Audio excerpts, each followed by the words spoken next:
Pemirsa, untuk menekan lonjakan kasus COVID-19, pemerintah Kota Bogor memberlakukan sistem ganjil genap yang berlaku setiap akhir pekan. Di pekan pertama, Pemkot Bogor telah mengurangi sekitar 8.000 kendaraan yang akan masuk ke wilayah Kota Bogor. Untuk menekan lonjakan kasus positif COVID-19, pemerintah Kota Bogor membatasi akses mobilitas warganya pada akhir pekan dengan cara membatasi pergerakan warga Bogor maupun dari luar Kota Bogor dengan memberlakukan sistem ganjil genap bagi kendaraan bermotor. Seluruh kendaraan roda 2 dan roda 4 dengan plat nomor tidak sesuai tanggal ganjil genap dilarang melintas pada hari Jumat, Sabtu, dan Minggu. Penyekatan kendaraan dilakukan di sejumlah titik jalan perbatasan yang menjadi akses keluar masuk Kota Bogor hingga pintu gerbang tol. Untuk itu, Pemkot Bogor melibatkan TNI, Polri, Satpol PP, hingga Dinas Perhubungan untuk merazia kendaraan.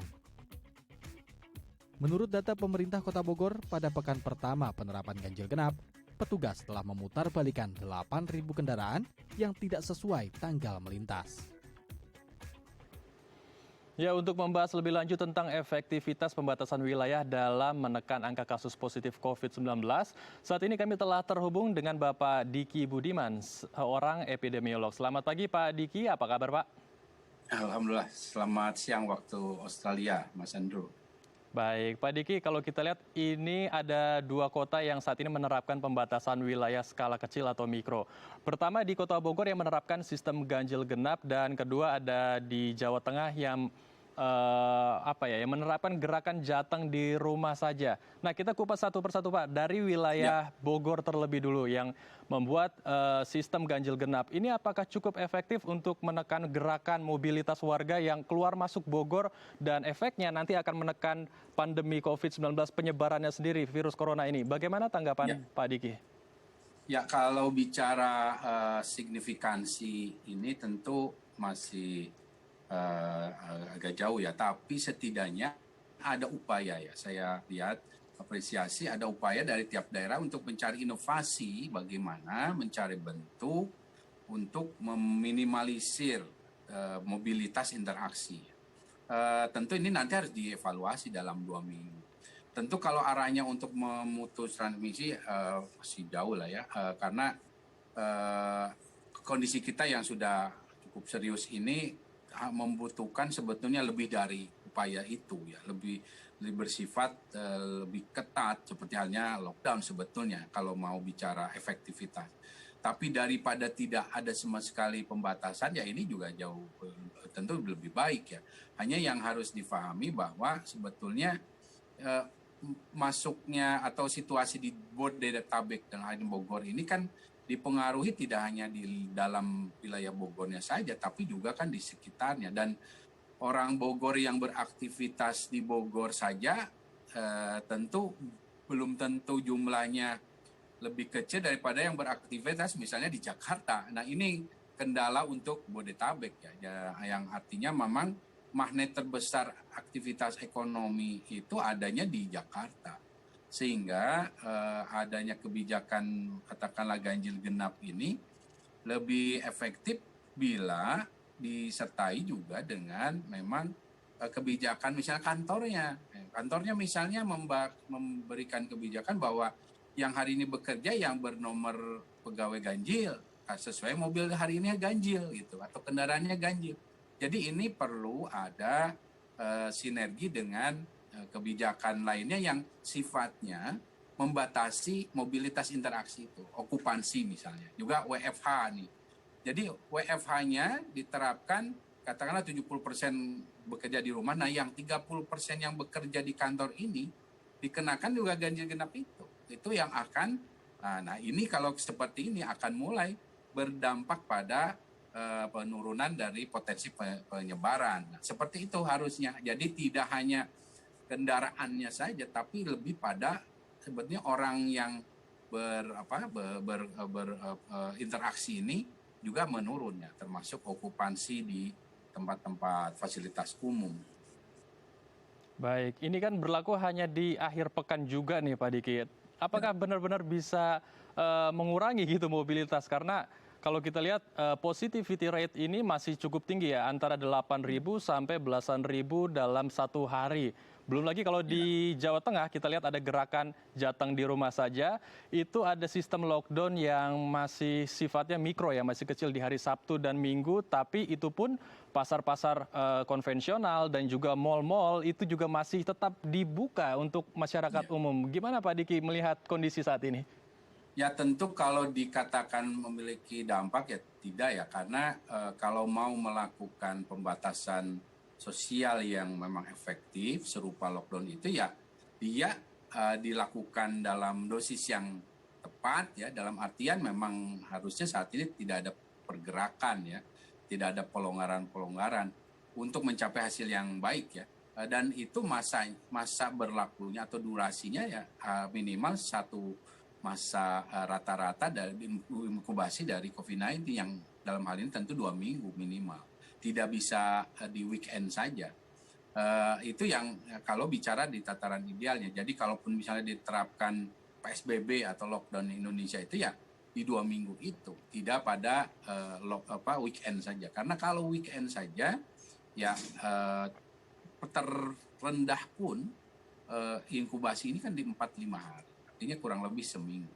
Tapi kalau tujuannya adalah melatih supaya masyarakat ini mulai belajar membatasi aktivitasnya yang esensial saja katakanlah di Sabtu Minggu dulu ini, nah nanti dievaluasi. Nah ini yang tentu ada tetap ada sisi positifnya dalam artian mulai melatih masyarakat. Tapi kalau dalam artian untuk pengendalian pandemi dengan tes positivity rate kita yang tinggi ini, ya tentu tidak memadai ya dengan hanya longkan, apalagi 3T-nya ya testingnya belum mengalami peningkatan yang signifikan. Ini yang saya kira ini juga ada catatan khusus dari saya bahwa dalam 1 tahun ini saya melihat banyak inovasi yang dilakukan baik itu pusat maupun daerah, tapi tidak semuanya ini merujuk pada regulasi Undang-Undang Nomor 6 Tahun 2018 yang tentang kekarantinaan kesehatan itu.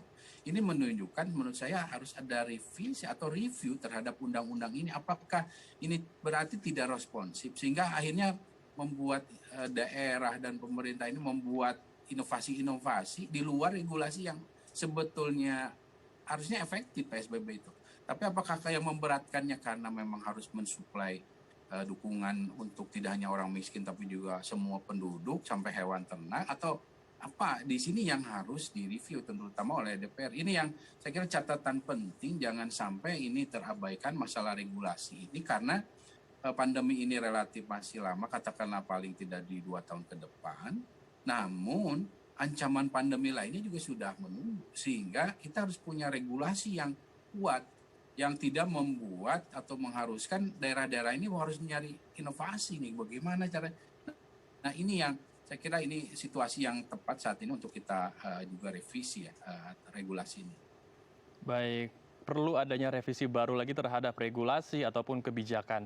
Namun berbicara mengenai kebijakan ataupun regulasi Pak Diki, ini tentu sulit sekali ya untuk membuat warga agar disiplin melakukan protokol kesehatan seperti 5M yang Pak Diki sempat ulas waktu beberapa hari belakangan. Nah, bagaimana sebenarnya membuat kebijakan atau mungkin sanksi tegas supaya masyarakat ini bisa berubah gitu mindset ya, bisa menjadi disiplin dan menjadikan protokol kesehatan ini sebuah budaya baru ya yang harus diterapkan dalam daily life mereka. Ya, memang tidak serta-merta adanya sanksi ini menjadikan publik berubah ya. Itu karena perubahan dalam perilaku ini butuh waktu dan juga butuh contoh, ya, butuh keteladanan, juga butuh upaya persuasi ya. Persuasi ini artinya penyampaian komunikasi ya, risiko yang disampaikan pemerintah ini harus apa adanya sehingga terbangun kewaspadaan. Jadi ini adalah proses yang membutuhkan waktu dan tentu ini kita belum terlambat lah untuk merubah ini, dan kita harus libatkan ya tokoh-tokoh masyarakat, tokoh keagamaan ini untuk memberikan lebih banyak lagi informasi yang tepat. Dan karena selama ini hampir 1 tahun banyak teori konspirasi dan ya informasi yang salah ini sudah terlanjur berkembang di masyarakat tanpa ada counter ya dari informasi yang salah itu. Ini kelemahannya, sehingga informasi yang salah terus-menerus ada dan timbul kan jadi kebenaran. Nah ini sebetulnya PR pemerintah, tidak hanya pusat tapi sampai terendah, dan ini belum ada program yang cukup efektif untuk merespon ini. Dan sekali lagi ini nggak bisa dibiarkan. Nah bahwa ada sanksi ya penempatan misalnya aparat keamanan segala macam itu ya menurut riset tidak terlalu berdampak sebetulnya. Karena begini, kalau dilihat satu persatu di setiap daerah ini, kalau katakanlah memang mereka harus diam di rumah, harus dipastikan ada satu kebijakan yang juga menunjang di mana dia terjamin secara kebutuhan mendasarnya. Kalau itu tidak terjamin, ya tidak akan bisa gitu. Jadi ini ada satu, sekali lagi dalam kembali pada regulasi itu yang juga termasuk dalam materi review yang harus dilakukan dalam kebijakan atau regulasi yang kita miliki berkaitan dengan respon terhadap pandemi. Jangan sampai hal-hal seperti ini, karena sekali lagi kalau kita bicara ke masyarakat, kalau masyarakat itu tidak bisa memenuhi atau terpenuhi kebutuhan dasarnya, apapun intervensi atau kebijakan regulasi atau sanksi apapun, dia akan labrak itu. Dan itu riset membuktikan itu. Jadi sekali lagi, kebijakan yang kita lakukan, apapun itu, sekecil apapun harus berbasis sains, termasuk dalam melihat respon kepatuhan dari masyarakat ini dilihat. Nah, yang faktor yang mempengaruhi adalah dukungan dari dari pemerintah ataupun komunitas sekitar terkait aspek sosial ekonomi ini yang mendasar ya, bukan harus berlebihan tentu. Nah, ini yang tampaknya harus dicari polanya yang tepat untuk Indonesia. Yang salah satunya saya usulkan adalah adanya misalnya satu penguatan di komunitas yang saat ini di PPKM Mikro ya sedikit konsep itu ada, tapi walaupun belum ideal, di mana orang yang memang harus dikarantina tapi didukung kebutuhan sosial termasuk keluarganya oleh masyarakat dan oleh pemerintah setempat. Nah ini yang harus dibangun. Nah sekali lagi, kepatuhan ini juga tidak bisa serta-merta juga dijadikan alasan bahwa kita nggak bisa mengendalikan pandemi ini. Karena kepatuhan ini juga berkorelasi erat ya dengan bagaimana kepercayaan mereka kepada pemerintah. Baik. Dan ini berkaitan erat dengan bagaimana pemerintah mengendalikan pandeminya. Semakin terkendali pandeminya, semakin besar trust dari atau kepercayaan dari masyarakat. Baik, terima kasih untuk informasi dan waktunya telah bergabung bersama kami di Halo Indonesia. Pak Diki, tetap jaga kesehatan dan selamat kembali beraktivitas. Sama-sama, Mas Andus, selamat siang. Ya pemirsa, usai jeda kita akan berbincang tentang peran pers di masa pandemi. Tetap bersama kami di Halo Indonesia.